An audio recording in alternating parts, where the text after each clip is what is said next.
Hi folks, welcome back to the Tabletop's Edge and our continuing series of tutorials on World in Flames, the Collector's Edition. Now today we're going to be looking at one of the sexier parts of World in Flames, and that would be the aircraft counters. You'll find that the aircraft counters have quite a bit more information on them than the land units do, so this episode may be a bit longer than the previous one, but with that comes a lot more flexibility with what you can do with your individual air units. So that said, let's get started by taking a look at them.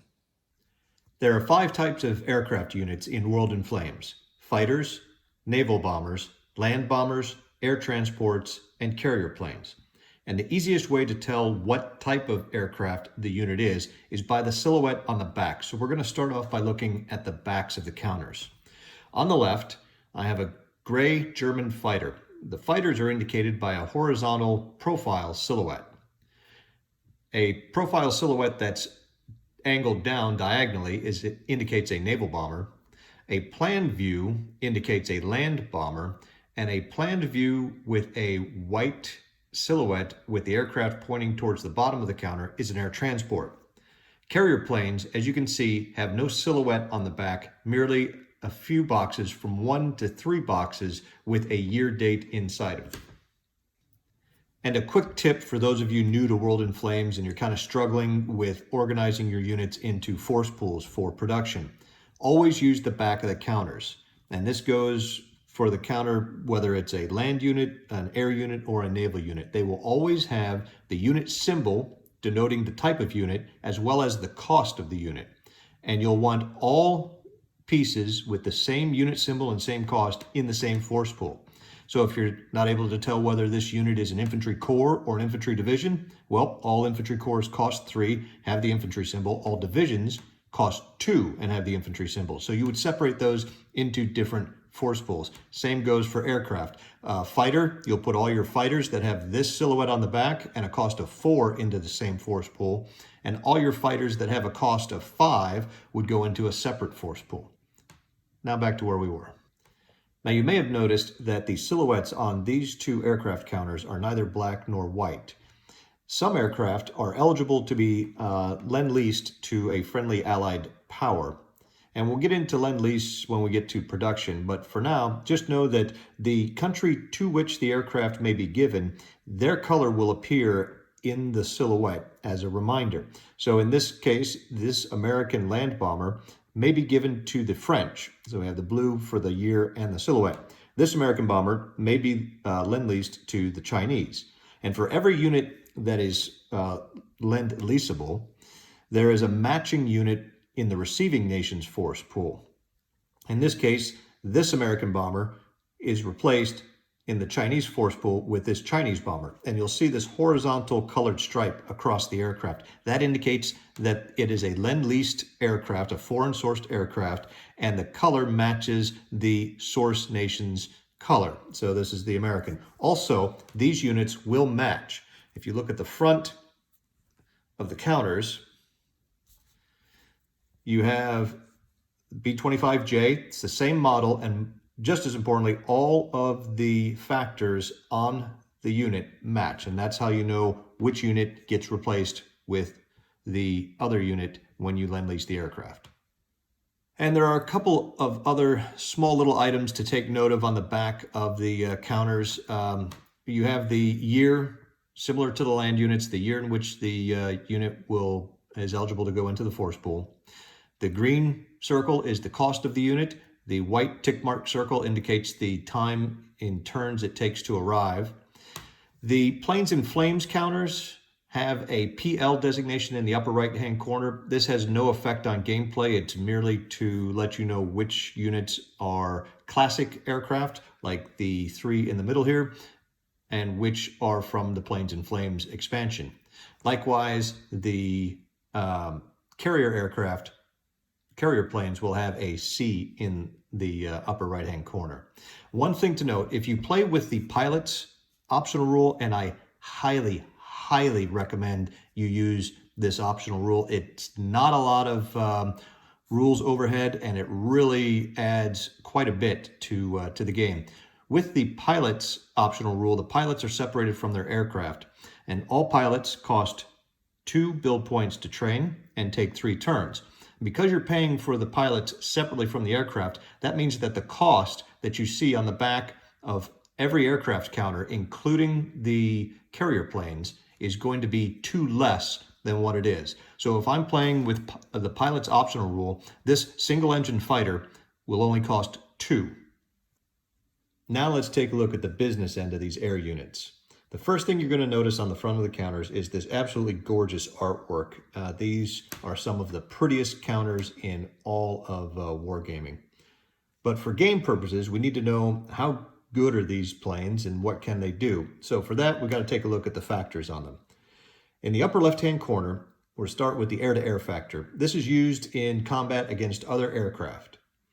In the lower left corner, this is the tactical factor. Now this has 2 uses and 2 different types of missions that can be flown. It can be used in ground support missions and ground strike missions. This is used to affect land units in the game. As a ground support mission, you simply add that number to the number of attacking or defending land units in the combat. For a ground strike, this gives you the opportunity to try to flip face down some land units that are in the hex, and you will roll 1d10, and you'll need to roll the tactical factor or less in order to invert the unit. Now you get to make that roll against every single unit in the stack. So if there are 3 land units in the hex and you fly a ground strike mission there, you will be rolling 3 times to try to invert each of those units. In the lower right, you have the strategic factors. This is used on strategic bombardment missions, which are flown against factories and resources. And in the upper right is the naval air factors. This is used against ships either at sea in naval air battles or in port strikes when they're in port. The last number on the front of the counter is the yellow circled number. This is the range. Aircraft do not have movement points like ground units do. Instead, they have a range, and they are eligible to fly their missions to any hex that is within their range. And we'll get to that a little bit more when we talk about the air missions themselves in detail. Now, you'll see on the German fighter here that he has some asterisks instead of numbers in a few of the locations on the counter. This means that he is ineligible to fly those particular types of missions. So the Arado 68 can intercept enemy air units, but that's about all it can do. It can't fly any missions against ground units, naval units, or factories. However, you can see a unit like the A-24 US Dauntless next to it.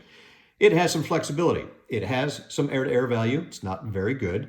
It can fly some ground missions. It can also attempt to bomb some factories, but it also can attack ships.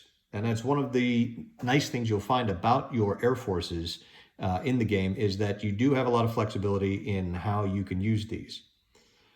One other item to note, actually 2 other items to note about the range circle. You'll see on this Halifax bomber that there's an orange arrow extending up in the range circle. This indicates that the aircraft can use extended range. Extended range doubles the range of the aircraft. So instead of being limited to 8 hexes, it can then go out to 16. However, all of the tactical and strategic bombardment and naval air factors are halved when it is flown at extended range. And you note that an aircraft is flown at extended range by turning it face down like so.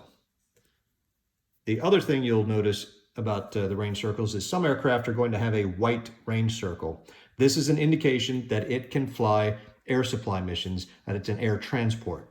So the German Ju-52 here has the white range circle, meaning that it can be used to fly air transport missions. And then finally, on the front of the carrier plane is a box with a number in it. This indicates the class of the carrier plane. Classes range from 1 to 7. Generally, the later in the war, better carrier planes are going to be the higher classes. This indicates what size carrier this carrier plane will fit on, for lack of better terminology. And you'll notice that on the backs of the counters, we'll go back to the boxes here. You can see 1942 is when this carrier plane shows up in the U.S. force pool. And when it is built, it can only fit on Class 5 carriers or bigger. However, in 1943, it becomes a Class 4 carrier plane, making it eligible to fit on Class 4 or larger. And then by 1945, it drops all the way down to a Class 2. So what happens in effect is that as the war goes on, you're able to put better carrier planes on your older and smaller carriers. Now, a lot of aircraft have some special capabilities in the game, and these are denoted by various symbols on the front of the counter. So I wanted to make sure you understood those when you saw them. We'll start off here with the Arado 68. This black cloud indicates it is a low altitude aircraft. And some strategic bombing missions may be flown at high altitude as an optional rule. If the mission is a high altitude mission and the aircraft has a black cloud on it, it is ineligible to intercept that mission. To the right of that, you'll notice the tactical factor on some aircraft have a red circle around them. The red circle indicates that these aircraft are tank busters. And when they fly a ground support mission to a combat and there are any armor, mechanized, or HQ armor units involved, this ground support, when used as ground support, this factor is doubled when added to the land units involved. Also, if you're flying a ground strike against a hex that contains an enemy armor or mechanized unit, you will roll an extra die when trying to invert them. To the right of that, you'll see some fighters have an orange air-to-air rating. This orange rating indicates that this is a twin-engine fighter. And we'll talk about the effect of that in air combat when we talk about air combat. To the right of that is a night fighter. Night fighters are indicated by a black circle around the air-to-air symbol. And you can probably guess what this is then. If it's a black circled orange air-to-air rating, that means it is a twin-engined night fighter.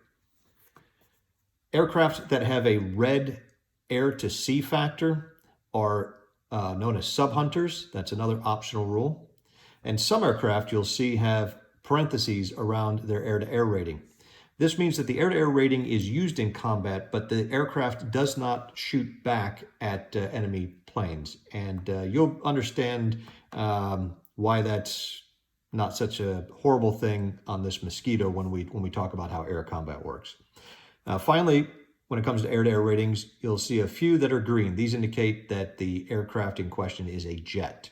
Also, you can see on this ME-262, the white cloud and sun indicates that this aircraft is eligible to intercept high-altitude missions.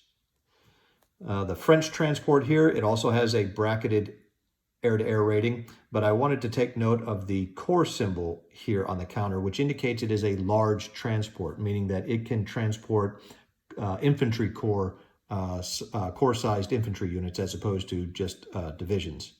And then finally, on the Japanese Mavis, you'll want to see it's also high altitude, but take note of the no paradrop symbol. So it has the white range circle, which means that it can fly air transport missions, but it cannot actually paradrop any units. So in this case, it would be able to fly an air resupply mission, for instance. One last thing, if you'll notice this vertical blue stripe on these last two aircraft, that indicates that these are float planes. And float planes have a different stacking than regular aircraft and a couple of other minor restrictions, but that's what the vertical blue stripe is. And don't confuse the vertical stripe with the horizontal stripe indicating Lend-lease. And that's pretty much it for the air units. You've now seen everything that you're going to find on either the front or back of the air units in the game. Next up are the naval units, and then after that, we'll get into the rules themselves. Thanks for watching today, and don't forget to subscribe so you don't miss out on any of the future episodes as soon as they come out. We'll see you next time.